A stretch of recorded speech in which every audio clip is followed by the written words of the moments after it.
Shakiki. Ma bisous. Bisous yonyine. Yes.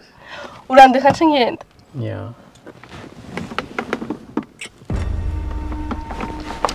Bye. Nibakubwira ko hejuru y'umugabo haba harundi cyangwa se bakakubwira ko no mu bihangange hari inkwakuzi dore icyo baba bavuze. The best actor ni Placide Tuyishime muri filime yitwa The Worst Ever.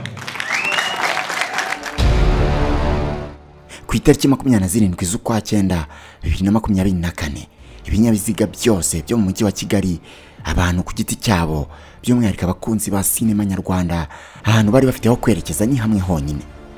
Abantu baturutse imihanda yose berekeza kuri Canal Olympia kwirebero. Aha niho hari yakorana ibyamamare byose wabuzi muri sinema yina.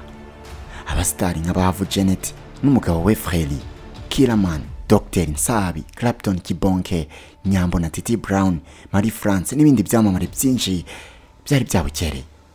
Hari mu birori by'akataraboneka byari byateguwe na kompanyi ya Bahafrica iyoborwa na Bahavu Janet. Ibirori byo gutanga certificate ku banyeshuri yari imaze amezi 6 ihugura mu bijyanye na sinema, harimo gutunganya film, kuziyobora, kuzandika, gufata amashusho, kuzikina n'ibindi byose bijyanye nabyo. Mu bari bitabira ibyo birori rero harimo n'umusore witwa Kevin cyangwa se Keve. Uku niko yatambutse ku itapi itukura, hatambuka bafotora abapaparazi n'abanyamakuru bose barwanira kumufata ifoto ngo babone inkuru yo kubara. Muri ibyo birori kandi ni naho hatangiwe ibihembo by'abanyeshuri bahize abandi mu bahuguriwe muri Bahafrica, haba muri filime zahize izindi ndetse n'abakinnyi beza bahize abandi haba mu bakobwa no mu bahungu, Best Actor and Best Actress. Aha rero wahize abandi bose bari bahanganye, agatwara igihembo cy'umukinnyi w'umugabo wahize abandi Best Actor ni Keve. Placide Tuyishime komereza mu kinege. Usanga ntabwo nkunda ngiye gukompeta, ariko reka nshimire umuntu watumye ninjira muri competition. Navuga ngo ubwo nyine birangiye tayari ngo ngiye kuba umuntu ukunda competition. Muri ndashimira timu yanjye yose. Kurota. Nyuma yo kurota ukamenya ko kurota gusa bidahagije gukabya inzozi, maze ugahaguruka ugakora buri kimwe cyose gishoboka kugira ngo ugere kuri za nzozi. Ugakora cyane, ukabira ibyuya, imihanda ukayihata amaguru, ukagenda amanywa nijoro ukomanga kuri buri muryango wose wagufasha gukabya inzozi zawe. Icyo nicyo gisobanuro cy'umuntu uzi icyo ashaka.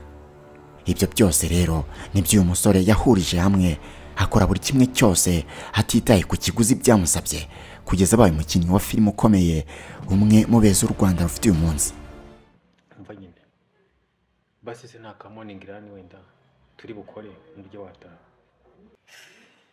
Oya, besto manana ne byatari joro. Muri sinema nyarwanda harazwi cyane yitwa Keve. Keve.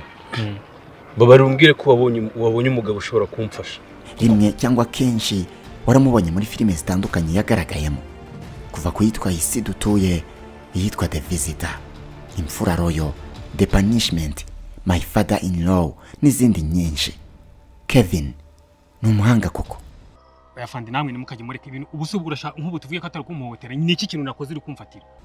Imana idasanzwe, igihagararo cye, kongeraho ubuhanga bwihariye mu kwactinga. Ibyo byose kongeraho n'izindi karita afite zitandukanye mu bijyanye na sinema, biri mu bikomeje kumufasha kuzamuka no kwamamara vuba, ndetse ibi biri no mu bikomeje kumufasha kumucigatiza ibihembo bitandukanye mu biganza bye, ahigitse ibindi bihangange muri sinema nyarwanda. Ariko se mu by'ukuri Keve ni muntu ki? Uyu musore wakuranye inzozi zo kuzibera umuganga, akajya avura indembe, akazigarura mu buzima, agasanasana iminsi ikicuma, byagenze bite ngo yisange muri sinema abikore ku rwego rwo hejuru nk'urwo bikora uyu munsi? Ibyo byose nkubwiye n'ibindi byose wifuza kumumenyaho nibyo byatumye mara iminsi 6 n'amajoro 6 nubika amacupa negura inyandiko, maze ngutegurira icyegeranyo cyihariye kivuga ku mateka n'ubuzima by'uyu musore kuva ku munsi wa mbere agera ku isi kugeza uyu munsi. Ikaze.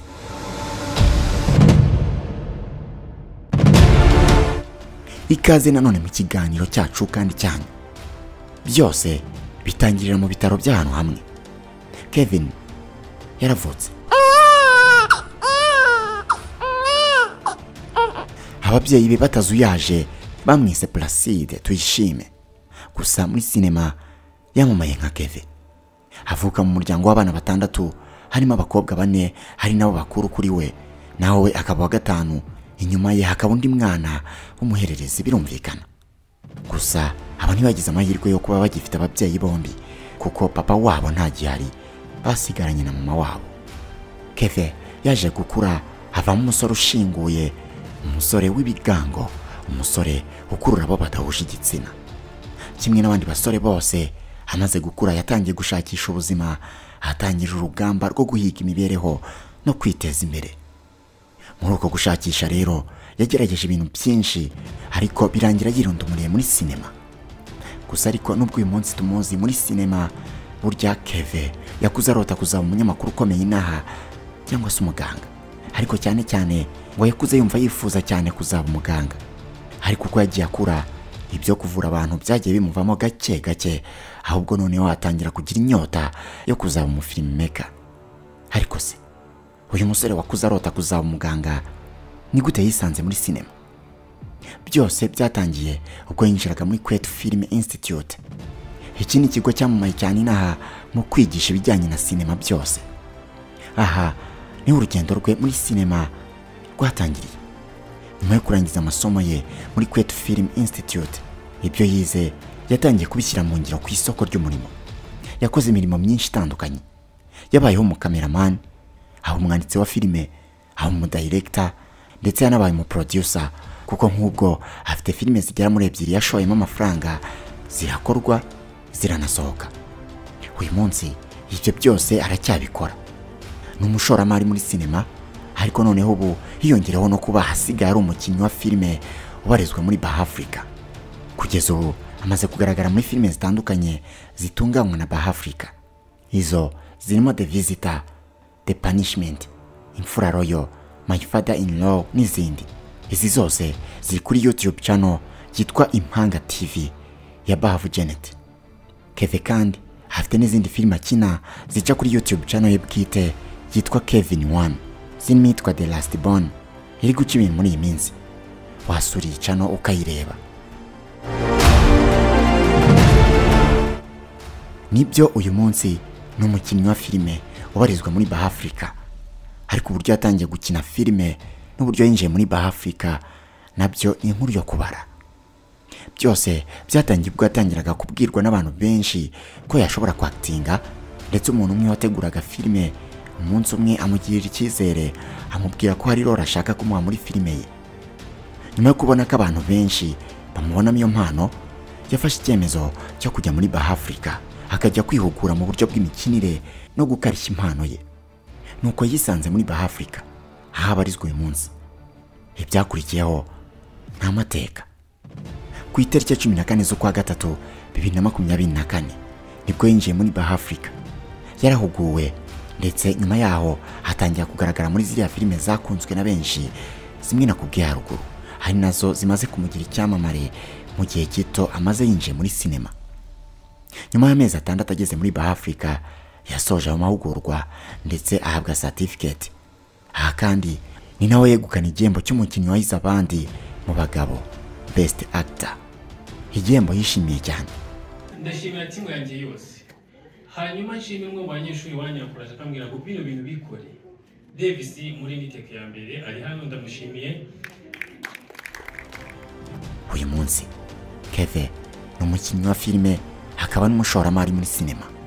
Afite intego zihambaye zo kugeza sinema nyarwanda ku rwego mpuzamahanga. Mu buryo bw'incamake rero, ngubwo ubuzima n'amateka bya Placide Tuyishime wamamaye nka Kevin muri sinema nyarwanda. Uyu ni nawo umusozo w'iki cyegeranyo. Wakoze kudukurikira. Ikindi kintu gifite ijambo, umuntu umwe nasaba media hano, ngasaba aba producer hano, izi mpano mureba hangaha nimuziha amahirwe, nimuzisunike zibashe kugera kure kuko barashoboye. Thank you so much.